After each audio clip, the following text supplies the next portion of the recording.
Hi guys, I'm Lou, Hey guys, I'm Z. and welcome back to another episode of Clueless with LMZ. Today we'll be talking about why communication is important, broadly and generally, whether it's with your parents, whether it's with your friends, whether it's with your boyfriend, your girlfriend, your whatever.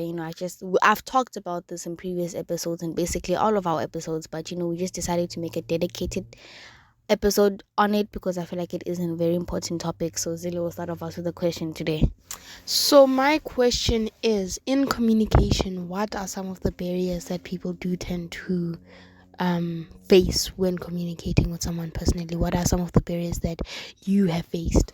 I feel generally with communication, it's important, when you communicate, what I feel like is a problem, is when you try to communicate to somebody or to you in your perspective, you are communicating, but then you're not communicating in a way where they understand.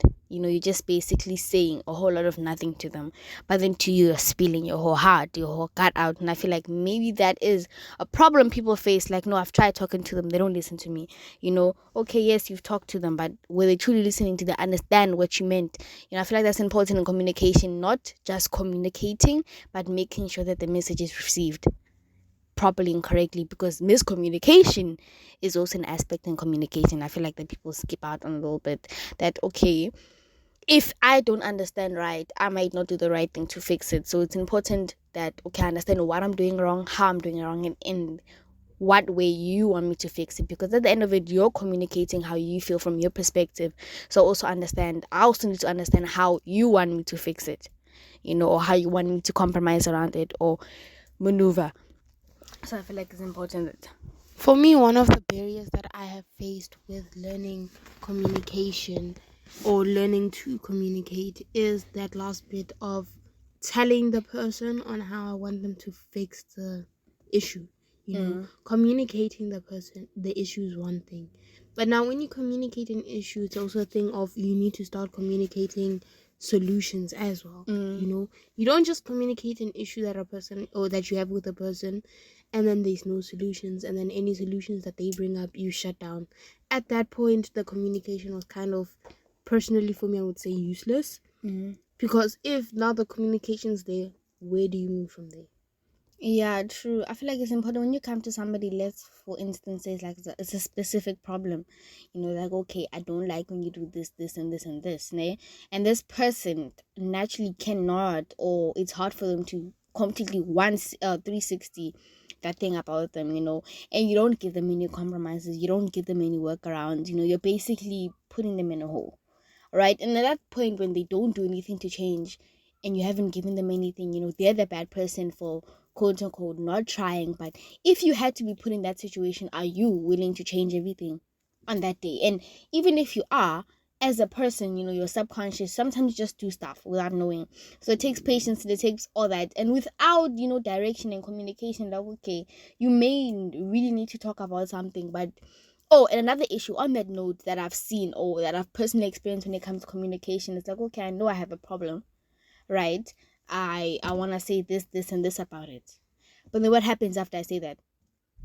As you're saying, the repercussion of my action of going to go and talk to you, I've presented you with this problem, but me myself and I'm clueless about it.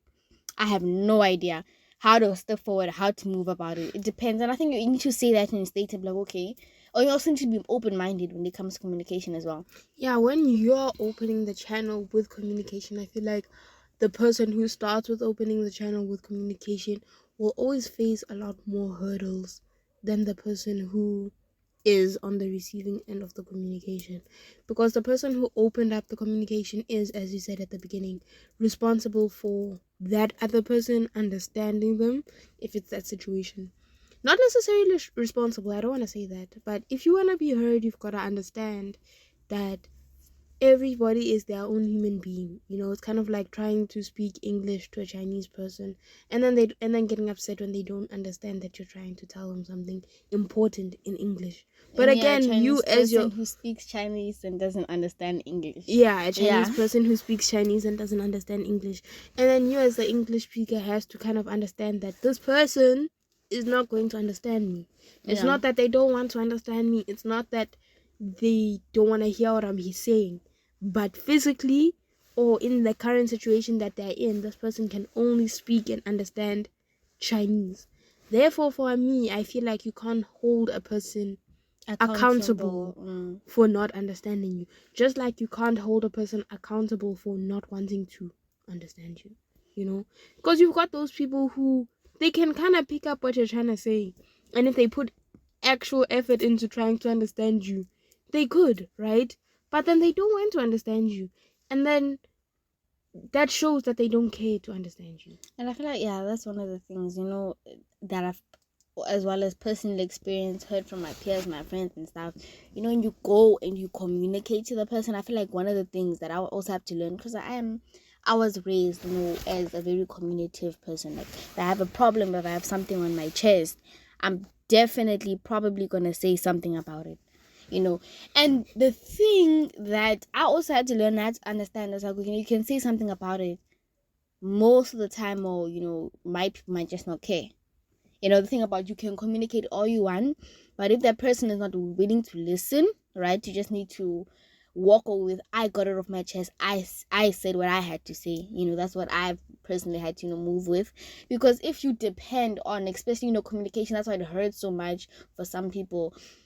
When you communicate, you're going to tell them, you're going to tell them, you're going to tell them, and then there's nothing changing. And you have to know, okay, is it me?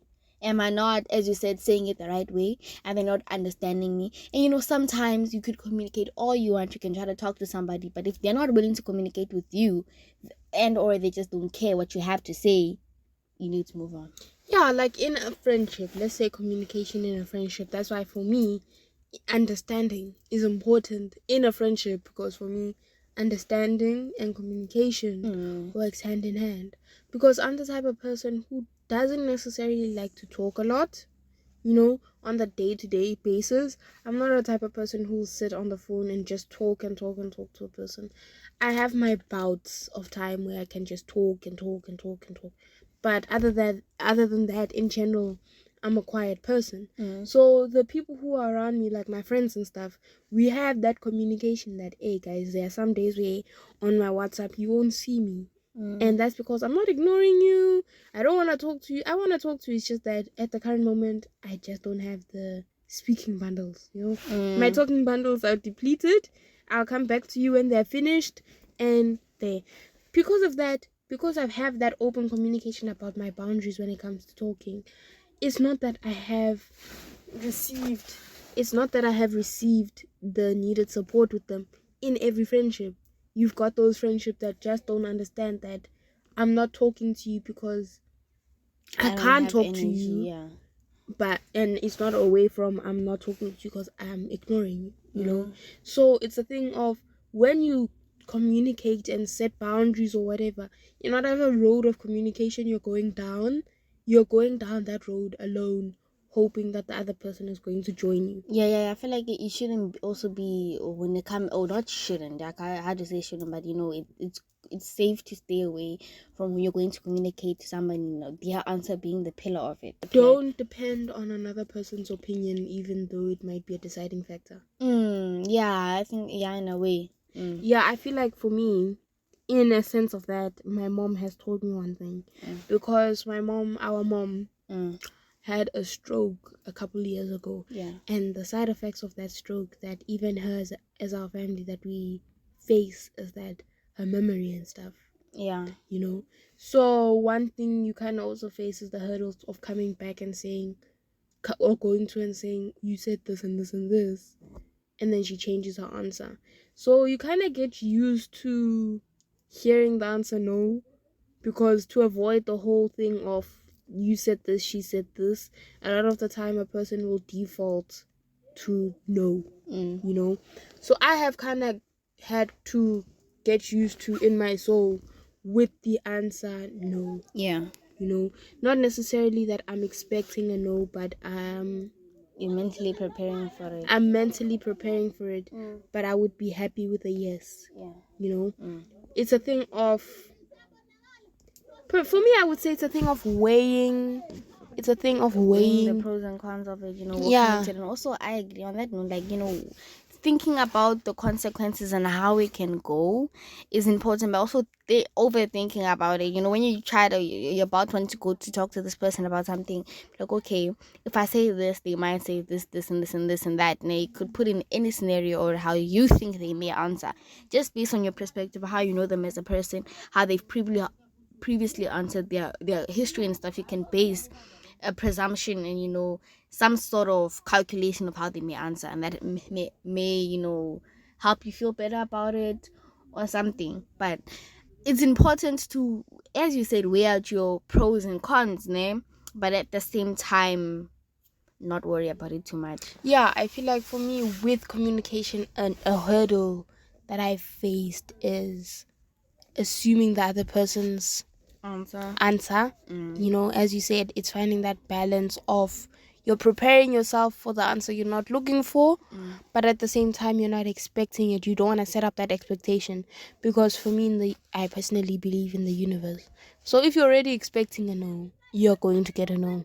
Even though logically and from past experiences you're gonna get a no, it's still a thing of this could be the time that they say yes, but because you've thought no, they've decided to say no. Yeah, yeah, I yeah. don't know if that makes sense. So it's a thing of assuming the person's answer also kind of makes you stumble in communication, because assuming that when you go and communicate with this person that you have an issue with them, assuming that they're not gonna hear you, can now you in your head you've prepped for having to pick up an argument and stuff. I feel also subconsciously, when you walk into an intention, or you walk with a specific intention into communication, with whatever intention as I said, subconsciously or consciously had, you're like, okay, now you walk into something, and let's say you have a history with this person of any communication turns into an altercation, of verbal, physical, whatever it is. That, okay, you might talk to this person 99% of the time, there's going to be a problem. You walk in and you mentally check to yourself. You're like, okay, now I'm not gonna start any issues. If a fight is gonna happen, I'm gonna, withdraw. I'm not gonna do all this. But subconsciously, you're going to be prepared. Even though you don't have the intention of fighting with this person, subconsciously you're going to be prepared. And I think also depends on, let me actually say self-awareness. Self-awareness is important when it also comes to communication, because sometimes communication and actions can get mixed up, because you think you're doing one thing, or you're communicating, or some people tend to communicate one thing and then do completely the opposite.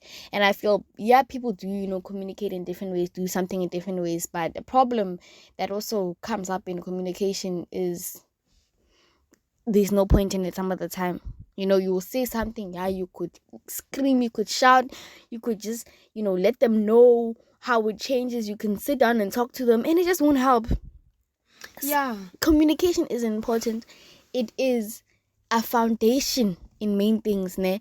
But then the honest, realistic things, and we go back in, if we can jump into talking to your parents, communicating with your parents, it's important. You should do it.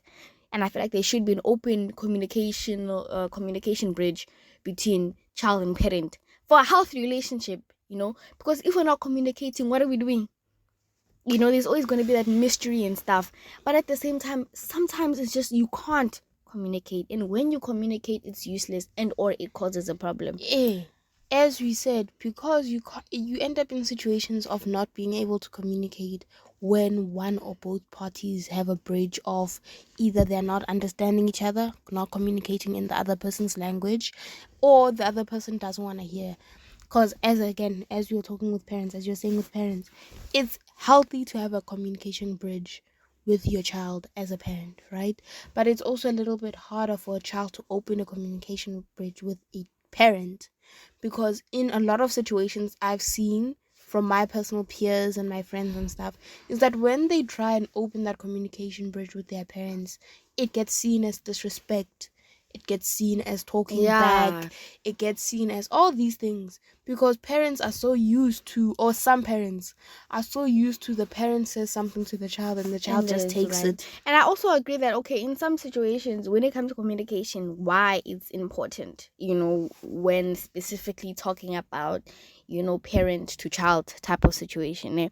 As a teenager, right? Me, myself, and I, my friends, my peers, I know for a fact, when parents say, oh no, I said this and you're supposed to listen to just because I'm your parent, right?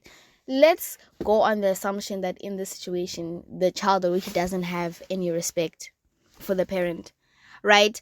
Either it's due to hypocrisy, inconsistencies, whatever it is. It's because, if you tell me there's no reason you don't communicate, no, I'm having this and this problem, I'm gonna go figure out myself. Why can't I stay out late?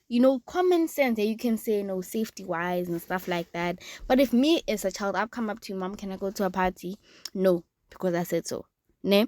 I've given you how I'm getting back safe, who I'm with. I've given you all the precautions you could worry about safety. Ne? This is talking from a child's perspective. I don't know your reasoning for not letting me go to the party aside from safety.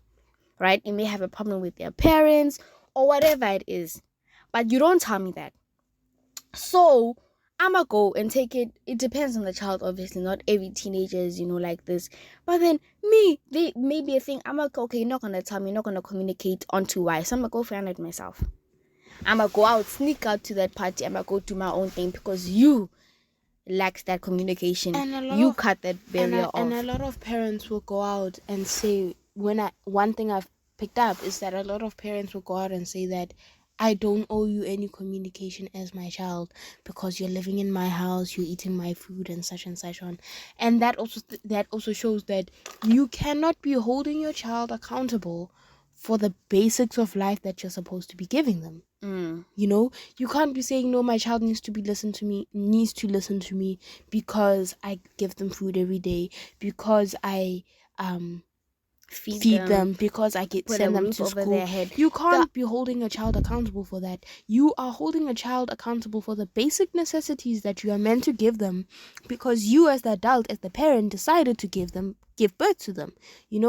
I understand that this child is your child. You're trying to protect them, protect nurture them, them, make sure parent that them. nothing happens to them. But the Exactly. honest truth of it, listen, I did not ask to be here. The parent did not ask to be here. Ne? It's not like you're gonna take me off this planet.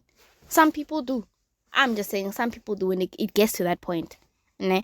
But then I deserve the answers. You exactly as you're saying, you brought me here. I don't know anything. And when I come to you and I ask you a question, I'm like, okay, now this and this is, as a parent, I'm coming to you for guidance. Nay, you lack to guide me. Trust and believe I'm gonna go somewhere else to get that guidance. I'm gonna find those answers. If they're not from you, I'm gonna go and find them. Mm. And it's a thing of, again, as we had pointed out earlier, the communicator, the person who goes out and communicates whatever issues they have with the person who opens the bridge up for communication will have a harder time than the other person, than the receiving person. Because as much as communication is a two-way street, there is always that one person who slightly has to, or personally for me, I find that there's always that one person who slightly has to make a little bit more effort, Mm. because it's a thing of there's different communication languages. Yeah, people As communicate differently. people do communicate differently, so in the setting of parent and child, the parent is going to now have to open up a little bit more to understand that this child is going through life for the first time.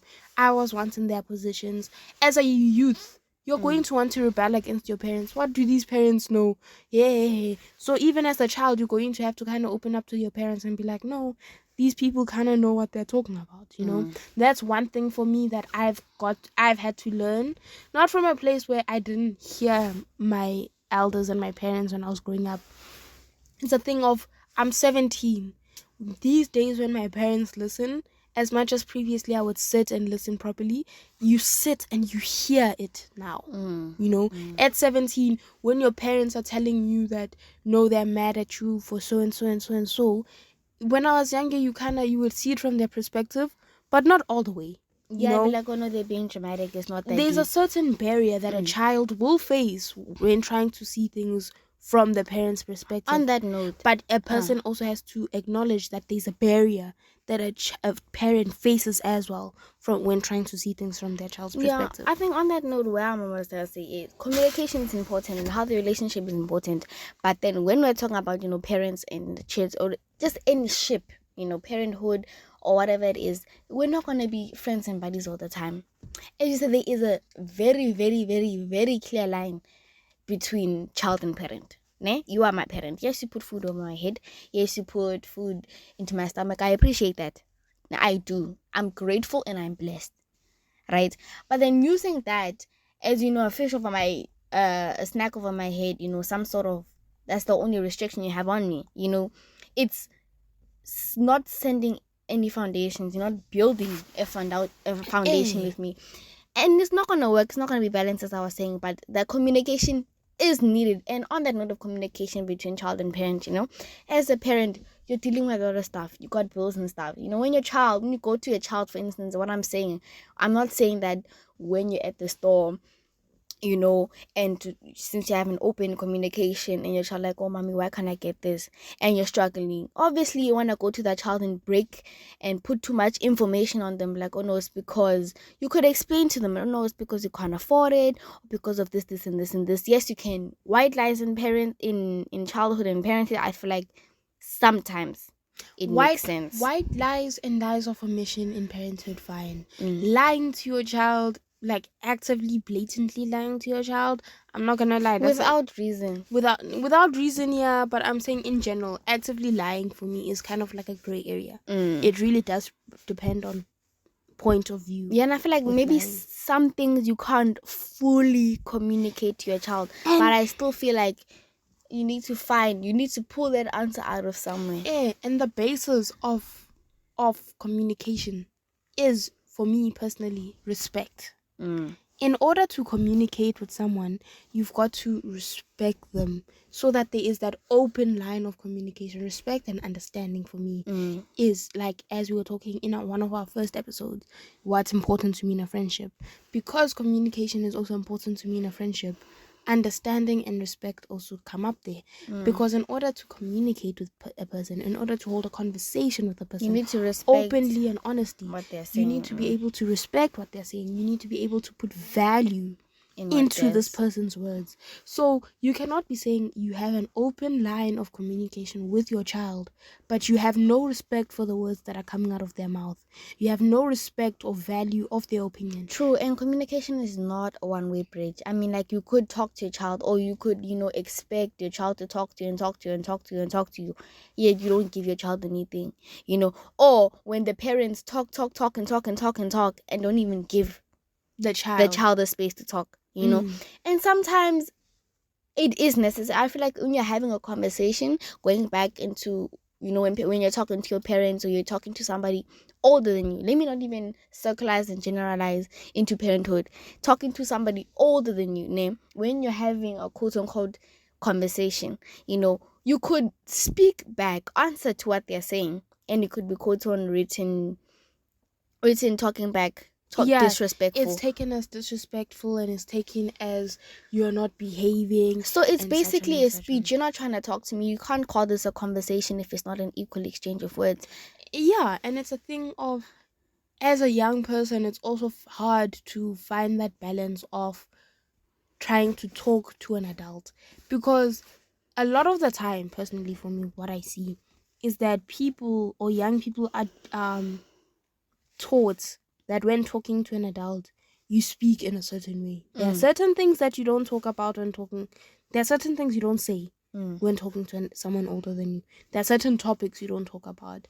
Um, and I feel like that's so unfair. And there's also like, okay, I understand, being respectful towards your elders. There's a certain way you Mm. speak to people older than you, right?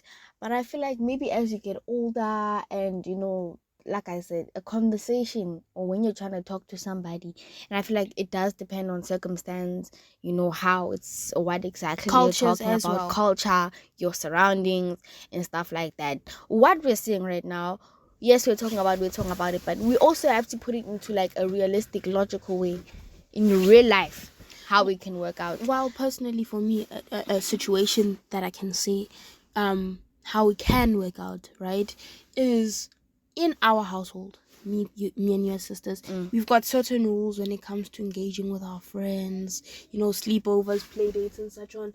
We've got certain rules and ways we've moved. Most recently, my girlfriend's coming down. So now I rules of engagement now change when it comes to meeting up with my girlfriend versus when it comes to meeting up with my friends. And if they had never been that open communication between me and my parents, how would I know how to move from there? Because it's not like a lot of the time a parent will come to the child and be like, okay, these are how the rules are changing. A lot of the time a child will figure out as rules change that Yeah, it's just a jump, in once this it was this way, next thing it's not. It wasn't that yeah, okay, it's there's because not of that this. open communication that these things are changing, and I feel like that's something that needs to be done. No, I do agree with that. But I feel like definitely, with feedback, if you guys want to, we should definitely get into this more. And that would be the end of it for this today's episode. Please, subscribe, do the things. Yeah, please follow us on Instagram at Clueless with LMZ. You can catch us on YouTube, Spotify, Deezer, as well as Google Podcasts at Clueless with LMZ. All links and handles will be left in the description. We cannot wait until we see you on Monday. Bye. Thank you for listening Thank you for listening. This has been Clueless with with LMZ, guys. See you next time. Don't forget to tune in when you can. Goodbye. Bye.